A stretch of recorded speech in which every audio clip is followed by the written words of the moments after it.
one day somebody does something unspeakable to someone else, to someone you hardly knew, and you do something about it, because you can.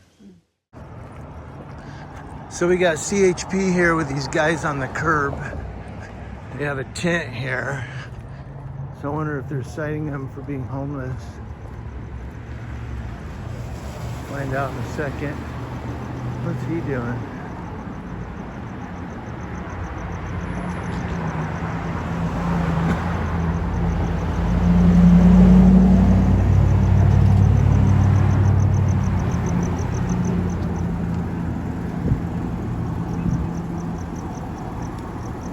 Look at, he's telling him he's being recorded. Hey man, you better behave. We got a camera here. We got a camera here. Behave. Comes the second one. They got him in handcuffs. We have a tent right here. But people sleep out here all the time. So I'm kind of wondering what this is. If this is a shakedown. Probably a fishing expedition. Watch my back. How you doing, sir? How you doing? That's polite.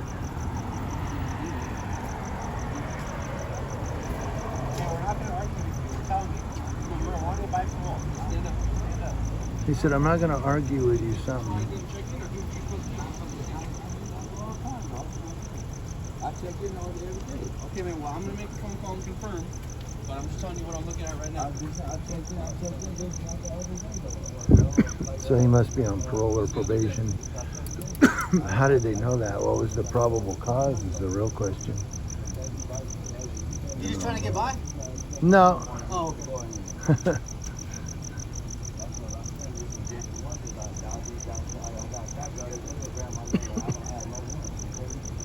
So the question though is, what was how did he find out this guy's on probation or parole? Because he's talking about checking in.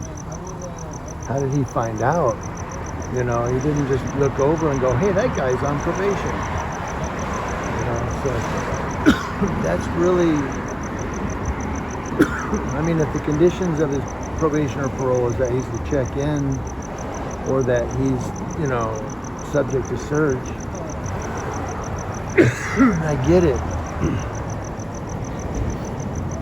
My question is, what's up with the other two and how they discovered this? You know, did they just stop and say, look, come through.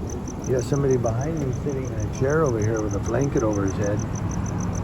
Have they talked to him too?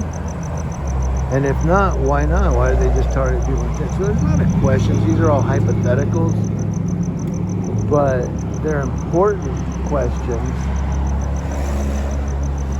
in relation to the Bill of Rights. Stand up. Keep talking, I'm listening to you. You say, keep talking, I'm listening. But it was funny because this one here, he's like, hey, you're being recorded. Hey, you shouldn't even have to tell each other that. It should be like, you know, you're doing the right thing, so what, record. But it's always suspect when they go, hey man, you're being recorded. Like, what, is he doing something he shouldn't? You know, maybe not, but you don't have to tell him that. I mean, I don't have a problem with it, but it's just suspect, you know. It's like, hey, watch what you do, you're being recorded. What? You should be doing the right thing all the time. You shouldn't have to worry if there's a camera there or not. You know.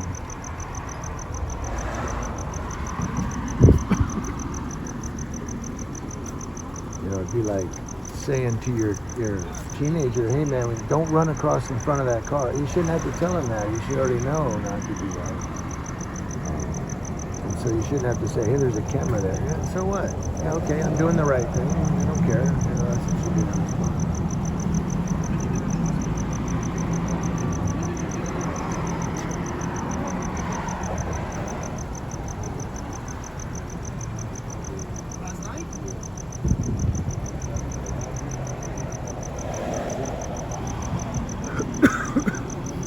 Yeah, I haven't seen a lot of the other guys out here in San Bernardino for quite a while. Guys like High Desert Community Watch, AV Watchman, Even SGV News has kind of stayed away from San Bernardino. He's a big Los Angeles guy anyway. But, High Desert, I haven't seen him at all. He was getting back into it, and then he dropped out again. AV Watchman is out of the game. Doug Hutton does TikTok, although I question him as a cop watcher. But all the old crew out here in Purdue, man, I haven't seen them in a while. Alcor is a big Beaumont Banning guy. He goes to Los Angeles too now, which I don't understand because Los Angeles is, 90-something miles away, where San Bernardino is only like 20, 25 miles from where he's at.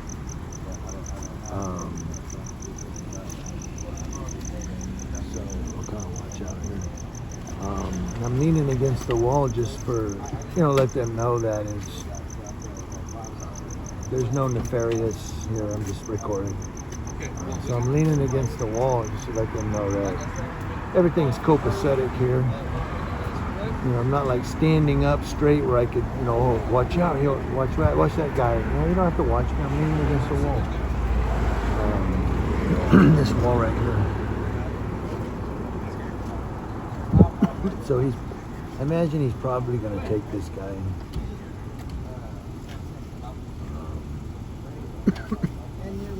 This one was pretty polite. Here, pretty cordial. I was looking to see. Oh, he's got stripes. That's why. So he's probably a people person.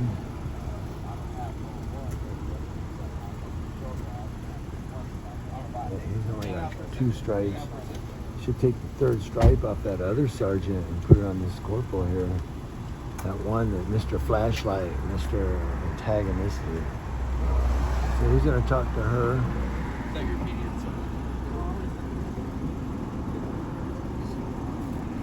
Try to get both of them here.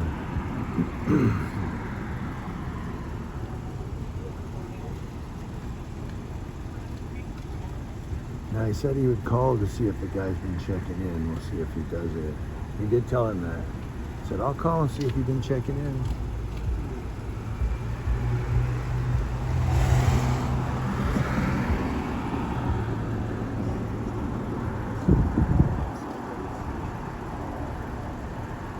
And I didn't say it yet, but I'm on Highland Avenue in San Bernardino.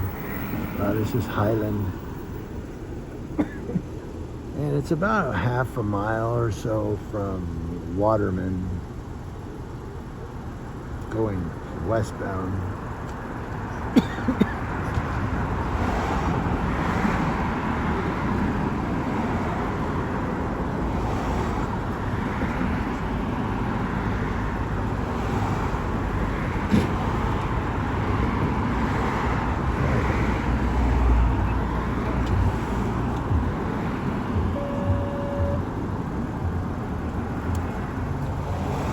My guess is that they're on another. That's San Bernardino. That's Highway Patrol.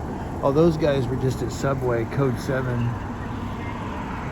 Either they're eating in the car, or that was one of the quickest Code 7s I've ever seen. Take your time, eat. But yeah, they were just at Subway, Code 7. They just pulled in when I went around the corner. Code 7 is lunch.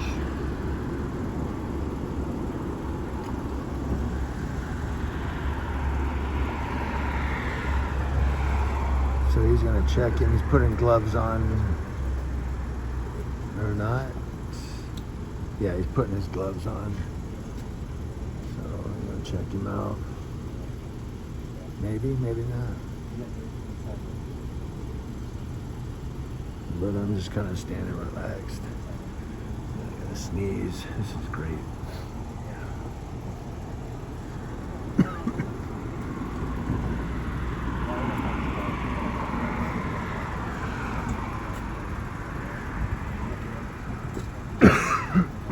But like I said on the last video, we're just documenting for record, and if anybody hires an attorney, they always have a video to refer to, because some officers turn their body cameras off. Some omit details in their police reports. So it helps to have a video documentation of the encounter, so the attorneys can refer to, the video, and then they can match the video to the police reports, the body camera footage.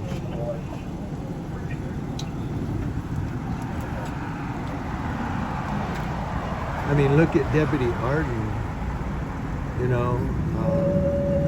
We told him we were going to show him the power of social media, and then he went and started saying we were making a threat. I wasn't making a threat. I was saying we were going to show him the power of social media, which we did, by the way.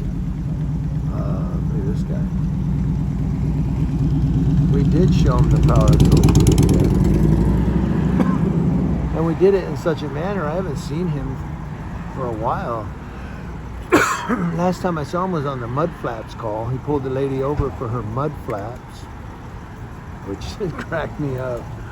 I'm like, I guess that's a reason to stop somebody. Your mud flaps. That was crazy, man.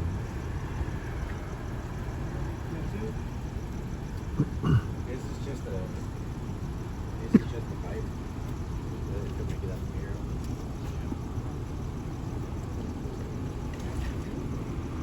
So I think they're gonna let them go. Why is he handcuffed though?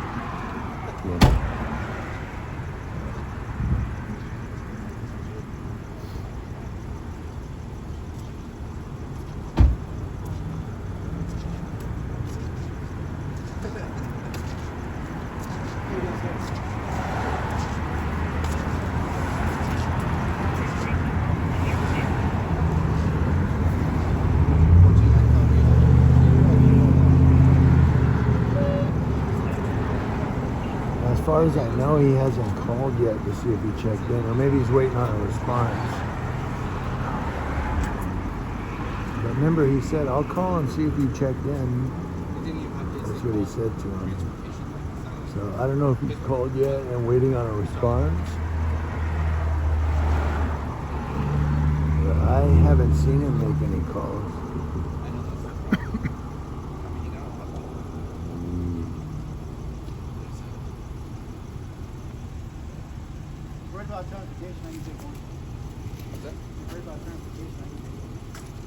No, it's something to do with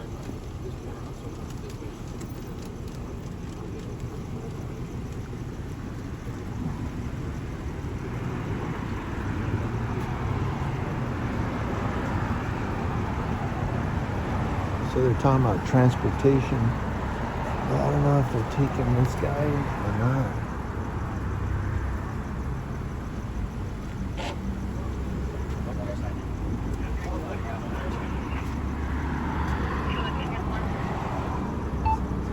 They're pointing at him.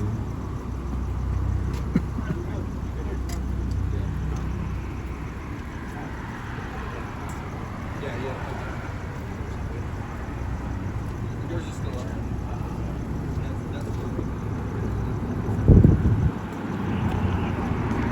Yeah, and if you notice,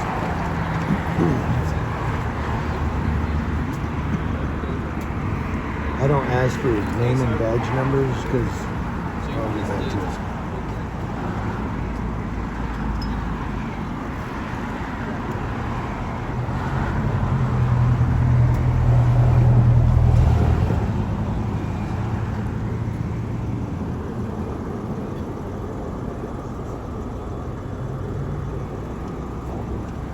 So there's some story that they're trying to get from her.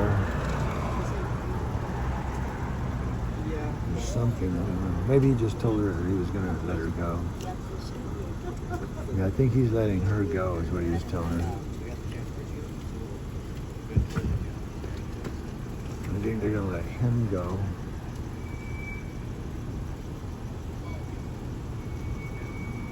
Wow. Yeah, he's going to... No. Nope, he's going to take him. And you want us money again?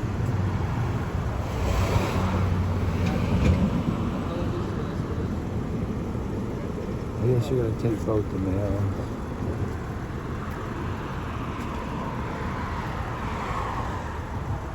Want to do it at the hospital, the office? We have to go to the jail.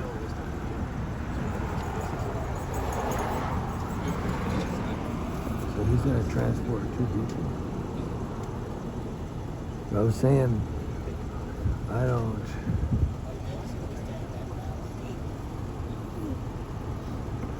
I was letting her know I'm watching the cops because it looked like she was looking at me. I don't ask for name and badge numbers only because I talk to law enforcement as little as possible anymore. I mean, if they say hi, I'll say, yeah, what's up? Hey, how you doing? Good evening, what's up? You know, have a good night, thank you too. You know, stuff like that. I don't want to push the issue and try to get name and badge number as well. You know what I mean? I'm not like some other people. Maybe I should. Again, I just follow my gut and do whatever. But no, I don't ask for name and badge numbers simply because I don't really want to talk to them any more than I have to. I mean, there's a couple I'll talk to. Deputy Bremer, I'll talk to. Deputy Castaneda, I'll talk to them. You know, they're pretty cool. So there's some I'll talk to. A couple of them I don't know their names. They're all out of Yucaipa. I'll talk to them.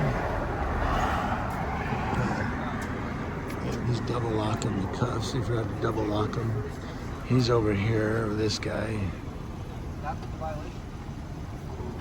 He said that's a violation.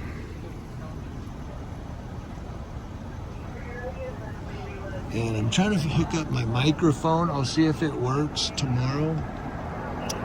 Because I'm getting a little cable connector for my microphone tomorrow, like my real microphone. We'll see if it works, knock on wood. Let's pray about it, right? I hope it works. I will have a microphone to talk on. But if not, you know, oh well. But I'm still out here cop watching, and I do it for the people.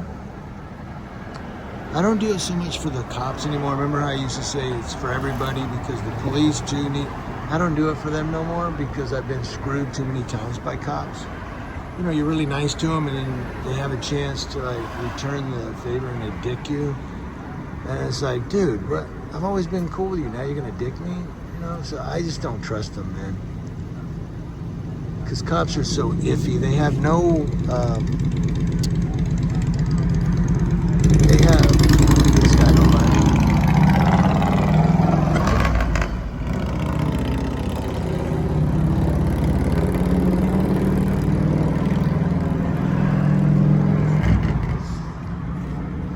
They have no regard for people that record them, you know? They look for opportunities to get ya, if you know what I mean. So, and I won't do it. Not anymore.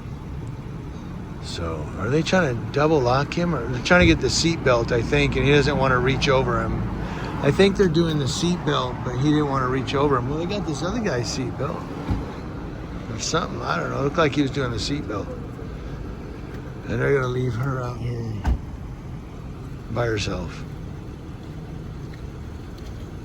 I'm sure she really appreciates that. But, yeah. So, the corporal was pretty polite. He was really cordial.